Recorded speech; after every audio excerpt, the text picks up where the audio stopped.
In the Disney movie Coco, there is a profound statement made. If someone remembers you, you never truly die.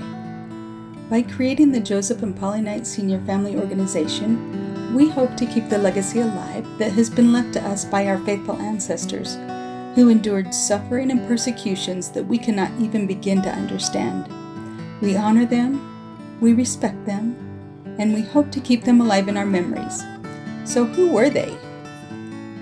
Joseph Knight Sr. was a fifth-generation Puritan. His family lived in Occam, Massachusetts. John Knight Sr. and Mary Pickering, along with their young children, including 5-year-old John, left their beloved Romsey, England in 1635 and came to the New World in search of religious freedom as part of the Puritan migration. They arrived in Boston Bay and settled in the Massachusetts Bay Colony.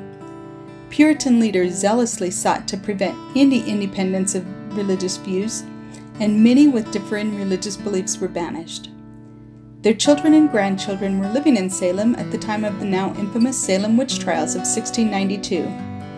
The harsh realities of life in the rural Puritan community included the after effects of a British war with France in 1689, a smallpox epidemic, and fears of attacks from Native American tribes.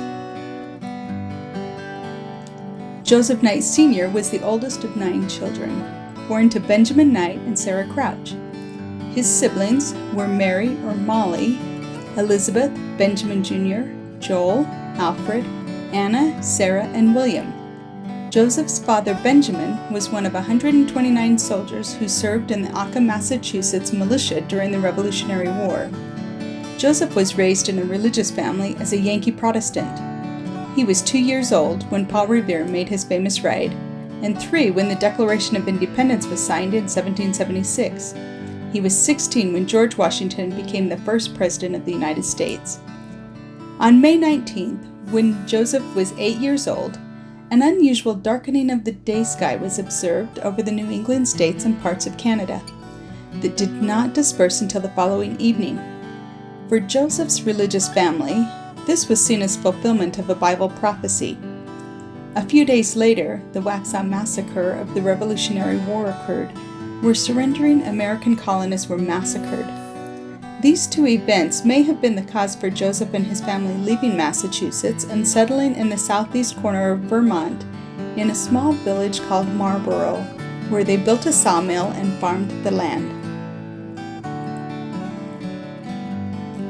Joseph and Rebecca Peck arrived in Massachusetts in December of 1620 on either the Speedwell or the Mayflower as part of the Pilgrim migration headed for Virginia, seeking religious freedom and separation from the Church of England.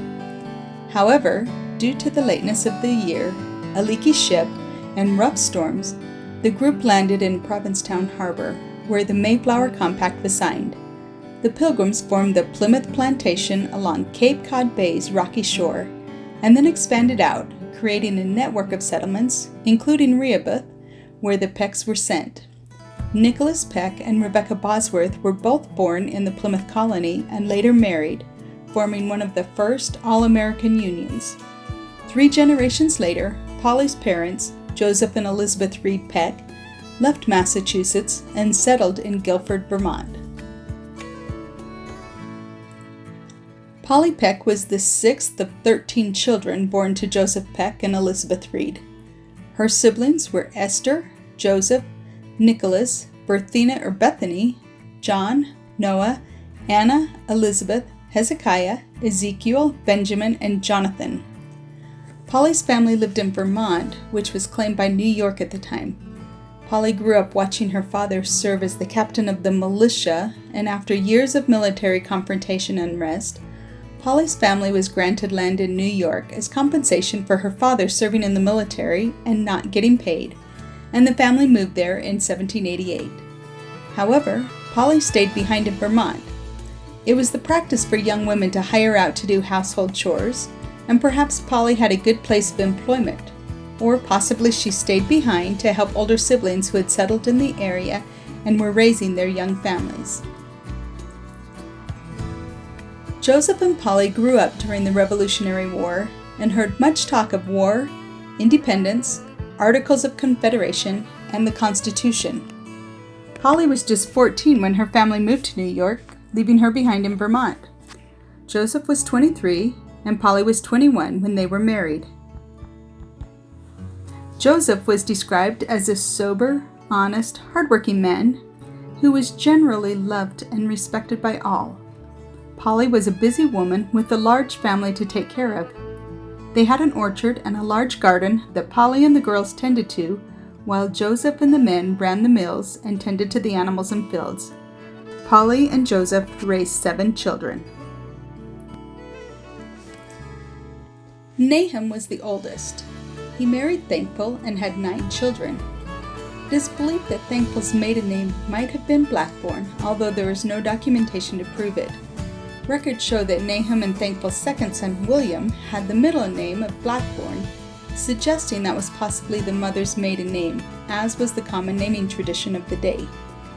Nahum's family lived near his parents in Colesville and moved with a group of saints to Ohio and then to Missouri. It's unclear whether he took his family to Nauvoo and then returned to Missouri, or just stayed in Missouri when the saints were driven from the state. Nahum's family did not move west with the saints and appeared to be living in Missouri at the time. However, there is an indication that during the California Gold Rush of 1849, Nahum went to California and then ended up in Flower Mound, Texas, where 2 of his sons, Joseph and Richard, were living. Esther married William Stringham, who was employed as hired help by her father, and together they had 5 children. Julia and Harriet were both healthy babies. Harlow, or Alonzo, died at the age of 8. Amos died as a baby, and then Esther died in 1833, giving birth to Hiram. At one point, William moved his family to Springfield, Illinois, and Julia and Harriet both married men from there and did not come west with the saints. The whereabouts of Esther's living descendants is unknown. Newel and Sally lived near the rest of the Knights in Colesville and traveled with the Colesville branch to Ohio and on to Missouri. After losing 2 children, Sally was told she would never give birth to a living child. So when Samuel was born, she named him after the Bible prophet and dedicated him to the Lord. 2 years later, she gave birth to Eli, but both mother and baby died and were buried together in Clay County, Missouri. Newell was called on a mission to help build the Kirtland Temple, and while there, he met and married Lydia Goldway, and together they had 7 more children. Newell died in Ponca, Nebraska, and Lydia, afraid Samuel's Coburn grandparents would come for him, sent him alone to Utah. She and her 7 children later came west, and most of them settled in southern Utah. Anna married Freeborn DeMille, and their family lived close to the Knights in Colesville. They had 7 children, and as a family they joined the church in 1830 and moved from New York to Ohio, Missouri, Nauvoo, and then came to Utah. Orpha died at winter quarters, but the rest of the family arrived in Utah and were sent to help settle Sanpete County, where many of her descendants still live. Joseph Jr. lived with his parents until Ohio, or possibly Missouri, when he married Betsy Covert, and together they had 4 daughters and 1 son that died as a child. In Nauvoo, he was asked to marry a second wife, Adeline Johnson, but no children were born to them. Joseph's family reached the valley on the 9th of September 1850 and settled in Salt Lake. Here he married Abba Weldon. It is believed that he was assigned to care for her temporarily, as there were no children born to this marriage. Since Joseph's only son had died, he was concerned about preserving the Knight name in his posterity. President Brigham Young advised him to marry a young English convert named Mary Woolerton, which he did. They had a daughter, Catherine, who did not live, and they also had 2 sons, Joseph III and Milan. The latter had 10 sons, which ensured Joseph a large male posterity. Polly married William Stringham, her brother-in-law, when her sister Esther died. Polly raised Esther's 3 children and had 1 son of her own. She was just 33 when she died in Nauvoo, leaving William a widower with 4 children. William remarried Jemima Angel shortly after Polly's death, but the marriage only lasted a few months before they were divorced. William married Eliza Lake, a little over a year later, and together they raised Walter and 4 additional children that they had together. Elizabeth was the youngest of the 7 children. She was baptized November 1st, 1830, when she was 13 years old, and spent her teenage years in Missouri, in a time that was harsh and turbulent. They were driven from homes and treated as enemies of the state. And in 1839, they were driven from the area. On February 3rd, 1842, Elizabeth married Joseph W. Johnson, a brick mason in Nauvoo. Elizabeth had 2 children born in Nauvoo, but both died as infants. Another daughter was born in Mount Pisgah, and a 4th daughter was born somewhere in Iowa, but died as a child. On the Pioneer Trail in southwestern Wyoming, Elizabeth gave birth to twin girls, but both babies died the same day. In Salt Lake, Elizabeth gave birth to a baby boy, Joseph, who lived only a day. She then gave birth to 2 more children who lived to adulthood and had children of their own, and that is where Elizabeth's posterity comes through. On the 6th of August, 1830, just 2 weeks after arriving in Missouri, Polly Peck Knight quietly fell asleep, rejoicing in the new and everlasting gospel and praising God that she had lived to see the land of Zion. Polly had been ill, but was determined to go to Zion. She became so frail along the way that Newel went ashore at one of the stops and purchased wood for her coffin. Polly arrived in Zion, where she passed away just 2 weeks later.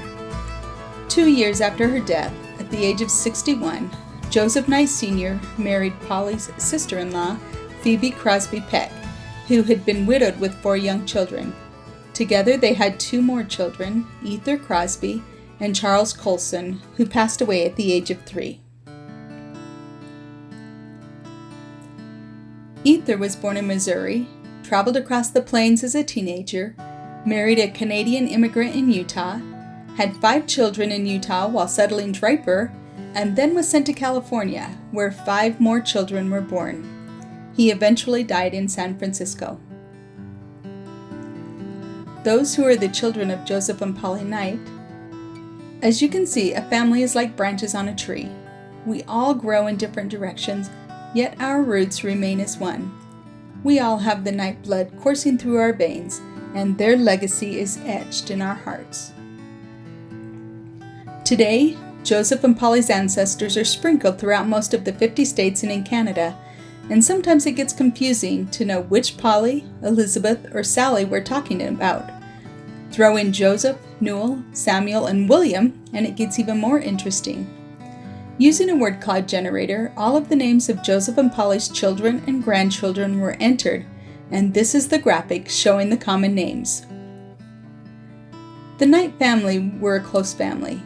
They lived close to each other in Colesville, traveled to Ohio, and then on to Missouri as the Colesville branch.